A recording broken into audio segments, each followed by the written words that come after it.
Hello students of the seventh ICSE.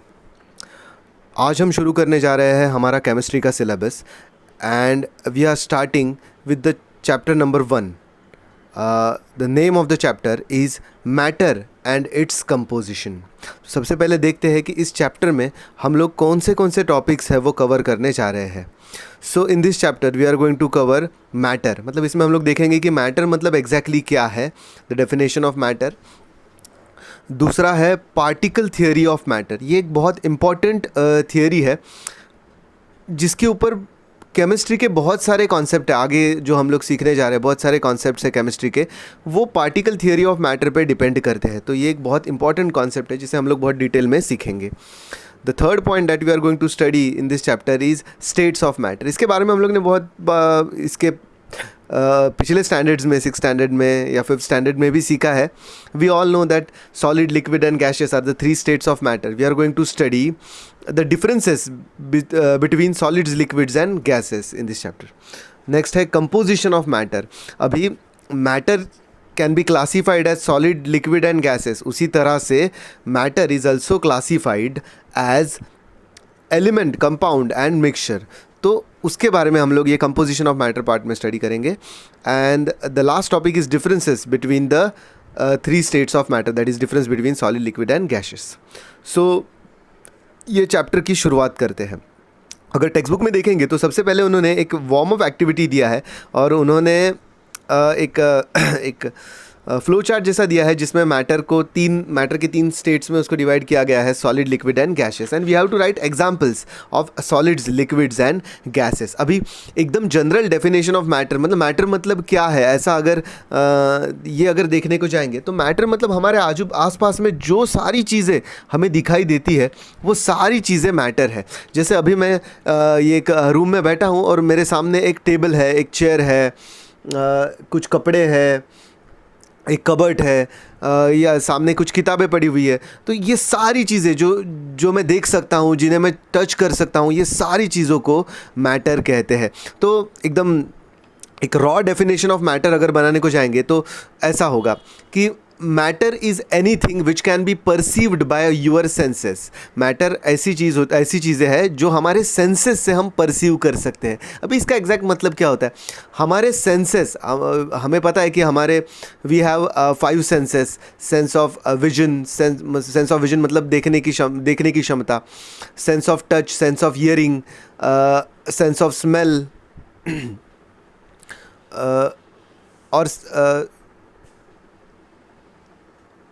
और sense of taste.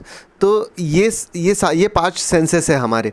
तो इन 5 senses को जो चीज़ें परसीव होती है उन्हें मैटर कहा जाता है। मतलब ऐसे एकदम सिंपल वर्ड्स में कहा जा सकता है कि जिन्हें हम टच कर सकते हैं वो सारी चीज़ें हैं, वो मैटर है। तो मैटर 3 स्टेट्स में एग्जिस्ट करता है, सॉलिड्स, लिक्विड्स एंड गैसेस। तो यहाँ पे एग्जाम्पल्स लिखने हैं, आप अपने हिसाब से जो भी चीज़ें आसपास में दिखती है, 2 एग्जाम्पल सॉलिड्स के, 2 लिक्विड्स के और 2 गैसेस के लिखने हैं। तो you do this activity on your own. अभी आगे बढ़ते हैं। अब है मैटर। पहला टॉपिक है हमारा जो हम स्टडी करने जा रहे हैं वो है मैटर। मैटर का डेफिनेशन। तो यहाँ पे proper scientific definition of matter लिखा हुआ है, मैं रीड करता हूँ उस डेफिनेशन को। Anything that has mass and occupies space is known as matter. ऐसी कोई भी चीज़ जिसको मास है और जो स्पेस ऑक्यूपाई करती है, ऐसी चीज़ को मैटर कहा जाता है। मतलब ऐसी कोई भी चीज़ जिसको कुछ वज़न है, मास मतलब वज़न है उसे, और जो कुछ जगह ऑक्यूपाई करती है, ऐसे चीज़ को मैटर कहा जाता है। तो लगभग सारी की सारी चीज़ें जो हमारे आसपास देखते हैं वो मैटर है। लेकिन कुछ चीज़ें हैं जिन्हें हम लोग मैटर कंसिडर नहीं कर सकते। जैसे मैं एक एग्जांपल देता हूँ लाइट का। लाइट को हम सेंस कर पाते हैं, मतलब लाइट को हम देख पाते हैं हमारी आंखों से, या फिर लाइट की वजह से हम देखते हैं, ऐसा भी कह सकते हैं। लेकिन लाइट ये जो है वो हमारे सेंस ऑफ विजन को पता चलता है, लेकिन लाइट ये मैटर नहीं है। इसका रीज़न क्या है कि लाइट कोई भी जगह ऑक्यूपाई नहीं करता या फिर उसका कोई वज़न भी नहीं है। जैसे अगर मैं इस रूम में लाइट स्विच ऑन कर दूँ तो रूम में जो लाइट आती है उसका कोई वज़न नहीं होता। रूम में लाइट का वज़न कुछ बढ़ जाता है, ऐसा तो नहीं होता है।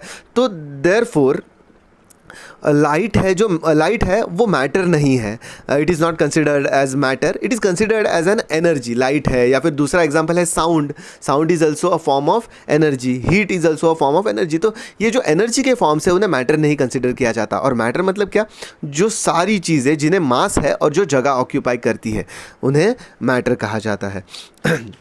तो इसके बहुत सारे एग्जाम्पल्स हम देख पाएंगे। तो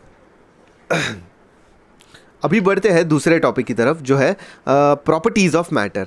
और प्रॉपर्टीज़ ऑफ मैटर जो कि दो डेफिनेशंस में ही हमने कवर किया है। Matter has a mass, the first property is matter has मास, कोई भी मैटर है उसे मास है। तो मतलब इसका मतलब है कि जो मैटर है उसे वज़न होता है। तो सॉलिड्स और लिक्विड्स के बारे में तो हम आसानी से ये एक्सपीरियंस कर सकते हैं कि कोई भी सॉलिड ऑब्जेक्ट अगर हम उठाएंगे तो वी फील इट्स वेट, तो ऑब्वियसली इट हैज़ अ मास।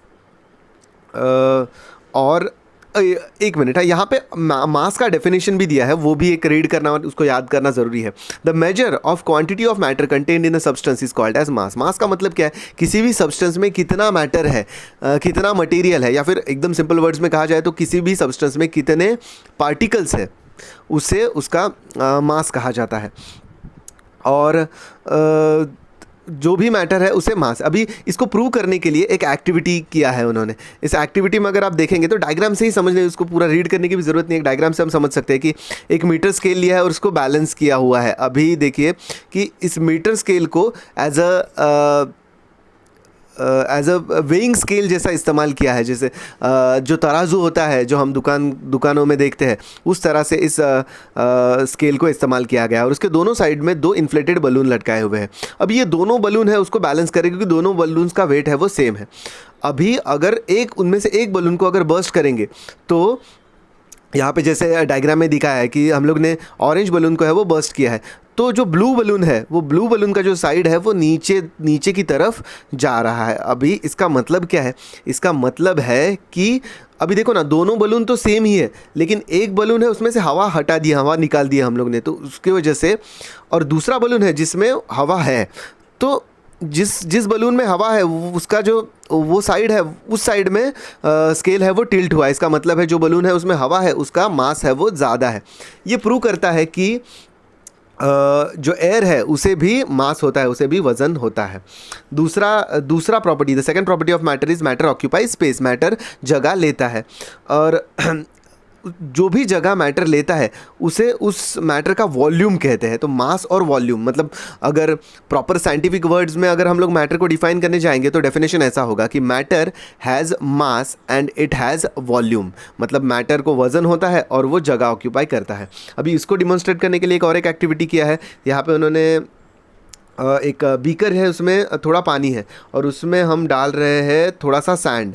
और जब हम लोग बीकर में सैंड डालते हैं तो वाटर लेवल है वो थोड़ा सा इंक्रीज़ होता है। ये इंक्रीज़ क्यों होता है, क्योंकि सैंड हम लोग बीकर के अंदर डाल रहे हैं, and sand is occupying some space. Since sand is a matter, it is occupying space and the level of water is increasing. तो इस तरह से हम ये 2 एक्टिविटीज़ से प्रूव किया कि matter has mass and it has space, it occupies space. So next topic is particle theory of matter. सबसे पहले मैं रीड करता हूँ पार्टिकल थियोरी ऑफ मैटर के पहले पैराग्राफ में क्या लिखा हुआ है। The particle theory of matter states that matter is made up of small particles. These particles are so small that they are not visible to unaided eyes. Different substances are made up of different particles having different sizes. These particles are arranged in different ways in 3 states of matter. Interparticle or intermolecular force is the force of attraction existing between the particles of matter. The distance between these particles is called as interparticle space. तो ये पहला paragraph है और जिसमें particle theory of matter के बारे में बताया गया है। तो इस थियोरी का बेसिस क्या है, इस थियोरी में सबसे इम्पॉर्टेंट पार्ट क्या है। इस थियोरी का सबसे इम्पॉर्टेंट पार्ट ये है कि matter is made up of particles. हमारे आजू बाजू में, हमारे आसपास में जो भी सारी चीज़ें हैं वो छोटे छोटे पार्टिकल्स से बनी हुई है। जैसे मेरे सामने एक बुक है, ये बुक बना है छोटे छोटे पेपर के पार्टिकल से। मेरे सामने एक टेबल है, ये बना है छोटे छोटे वुड के पार्टिकल से। एक चेयर है जो बना है छोटे छोटे प्लास्टिक के पार्टिकल्स से। पार्टिकल्स अलग अलग है हर एक मटेरियल के, क्योंकि मटेरियल अलग है तो उस मटेरियल का मटेरियल जिन पार्टिकल से बने हैं वो पार्टिकल्स अलग है, लेकिन एक कॉमन चीज़ ये है सभी मैटर में, सभी तरह के मैटर में, कि everything around us is made up of particles. और इन पार्टिकल के बारे में और दो इंपॉर्टेंट कॉन्सेप्ट्स हमें सीखने हैं कि अभी एक पार्टिकल से तो कोई चीज़ बनी नहीं है, बहुत सारे पार्टिकल्स से बनी हुई है। तो ये बहुत सारे पार्टिकल्स के बीच में एक फोर्स ऑफ अट्रैक्शन, सारे पार्टिकल एक दूसरे से जुड़े हुए। फॉर एग्जाम्पल, मेरे सामने एक चेयर है, ये चेयर बनी है, अज्यूम कीजिए कि समझो 1000 पार्टिकल से बनी हुई है। ये सारे 1000 तो नहीं होते, बहुत सारे लाखों करोड़ों अरबों पार्टिकल होते हैं, लेकिन समझिए कि ये एक चेयर है और ये चेयर 1000 पार्टिकल से बनी हुई है। और ये सारे पार्टिकल्स एक दूसरे को पकड़ के बैठे हैं ना, मतलब एक दूसरे के साथ चिपके हुए हैं, एक दूसरे के साथ जुड़े हुए हैं। Means there is a force of attraction and that force of attraction is called as intermolecular force. ये इंटरमॉलिक्यूलर फोर्स सभी मटेरियल में होता है, जो मैटर पार्टिकल से बना है, उस सभी पार्टिकल्स के बीच में एक फोर्स ऑफ अट्रैक्शन, सारे पार्टिकल्स एक दूसरे को होल्ड करके रखते हैं, and that holding force is called as intermolecular force. और इसके अलावा सभी पार्टिकल्स के बीच में थोड़ी खाली जगह भी होती है, और उस खाली जगह को कहते हैं इंटर पार्टिकल स्पेस या इंटरमॉलिक्यूलर स्पेस। तो ये दो कॉन्सेप्ट्स और इंपॉर्टेंट आते हैं, इंटर मॉलिक्यूलर फोर्स और intermolecular space.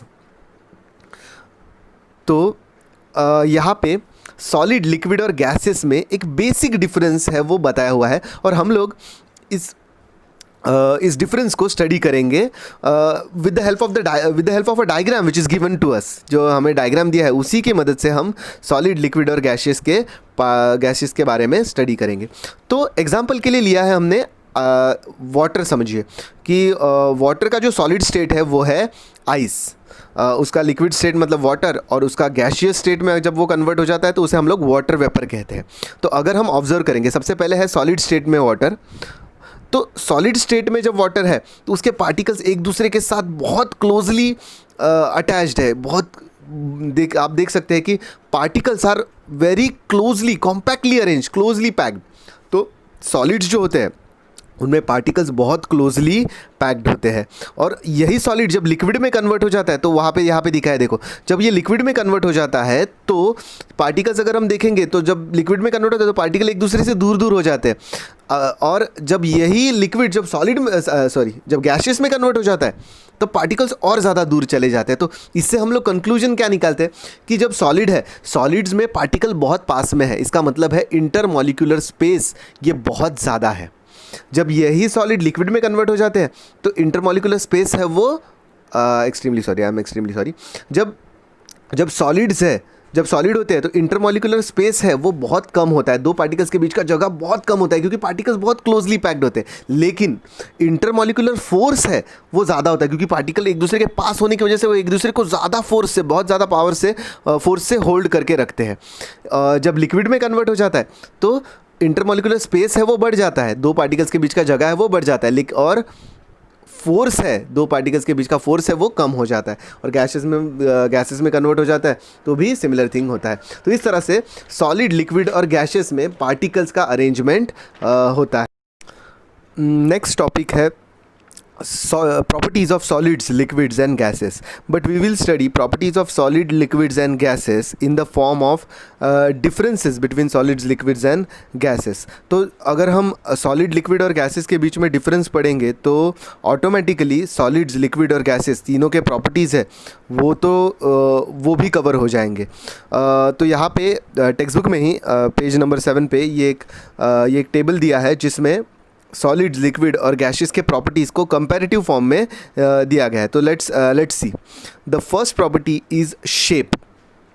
Solid have fixed shape, liquids do not have fixed shape, और गैसेस को भी फिक्स्ड शेप नहीं होता। तो अब इसका मतलब क्या है कि सॉलिड्स का शेप है वो हमेशा फिक्स्ड होता है। इसका मतलब है कि suppose I have a cube,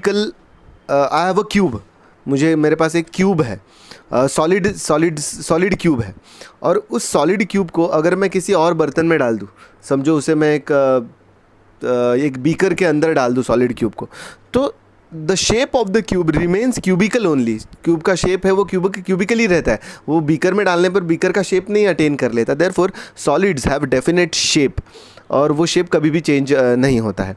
और liquids liquids do not have definite shape. Liquids take the shape of a container. Liquid को जिस कंटेनर में डालेंगे उस कंटेनर का शेप वो अक्वायर कर लेता है.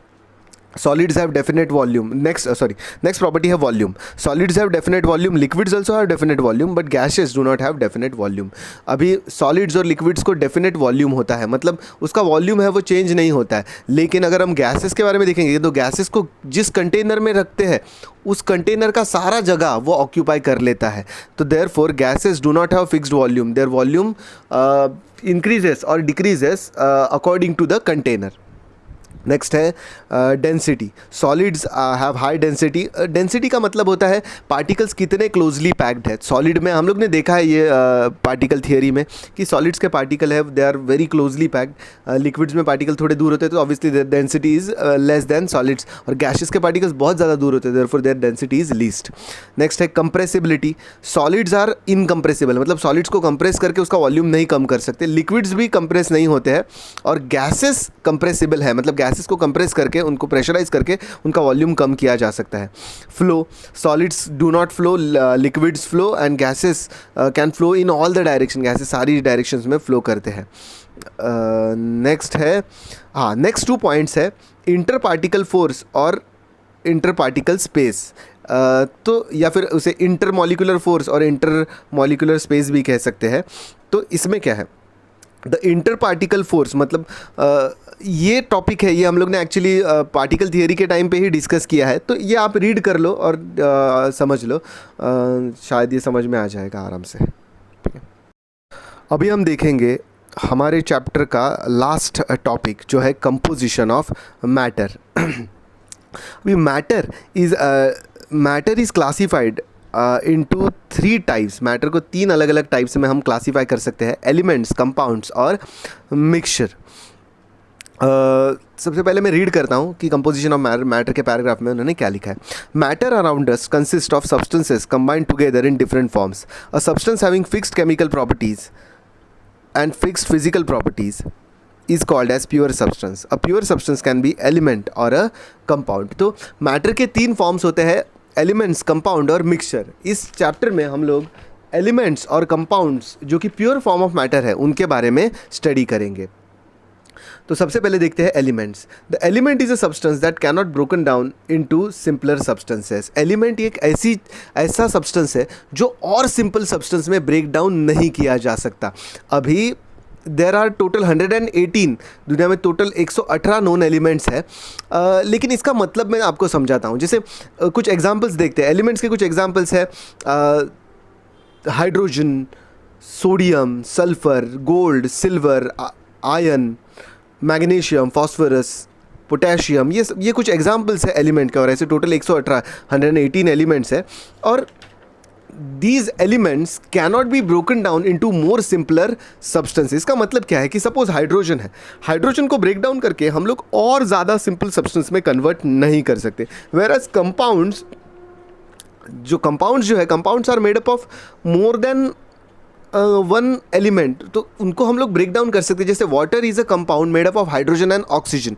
तो वाटर को ब्रेक डाउन करके हम लोग हाइड्रोजन और ऑक्सीजन में उसको डिवाइड कर सकते हैं. लेकिन it is not possible with elements. You cannot divide elements into more simpler substances. Now will turn to the compounds. Wait elements are actually divided into 3 types.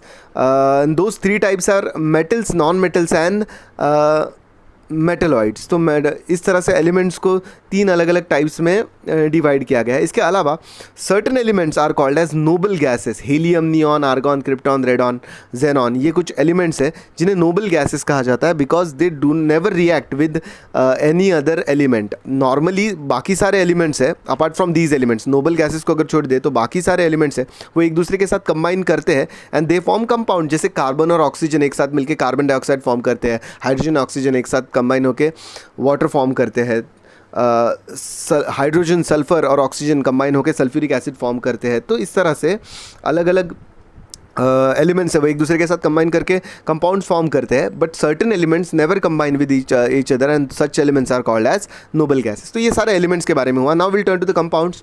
A compound is a substance which consist of 2 और more elements combined together chemically in fix proportion. ये बहुत interesting है कि compound मतलब क्या, when 2 और मोर substances when 2 और more elements chemically react with each other, मतलब एक 2 या 2 से ज़्यादा एलिमेंट एक दूसरे के साथ केमिकली रिएक्ट करते हैं, केमिकली कंबाइन करते हैं, तब कंपाउंड फॉर्म होता है।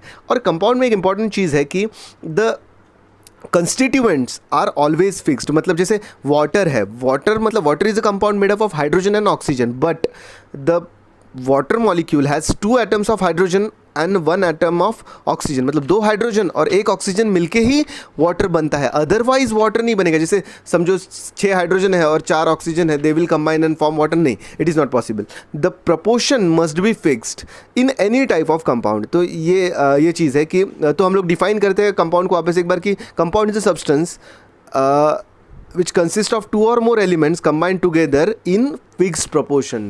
ठीक है, तो ये हो गया कंपाउंड्स के बारे में। See the examples of elements and compounds. अभी आपको करना है ये एक्सरसाइज। इस चैप्टर के बाद में एक बड़ा सा एक्सरसाइज है, it will take a lot of time, I think it will take an entire day. So I am giving you an entire day. जब मैं ये लेक्चर पोस्ट करूँगा उसके बाद में एक पूरा दिन आप ले लो, और in that day only you have to complete this exercise and submit it to me. तो एक एक्सरसाइज के बारे में बताता हूँ मैं। कुछ क्वेश्चन है, ऑब्जेक्टिव टाइप क्वेश्चन है। Question number question A B C D, ये ऑब्जेक्टिव टाइप क्वेश्चन है, ये सारे आपको करने हैं। उसके बाद में है शॉर्ट एंड प्रिसाइज, ये भी सारे क्वेश्चंस करने हैं। शॉर्ट एंड प्रिसाइज में से ABC ये भी करने हैं। एट लेंथ में भी डिफरेंस बिटवीन पूरा करना है। उसके बाद में identify the incorrect part from the paragraph, ये भी करना है। आंसर इन डिटेल वाले क्वेश्चंस में क्वेश्चन नंबर 1, 2 नहीं करना है, बाकी सारे क्वेश्चंस है वो करने हैं। ठीक है, तो ओके।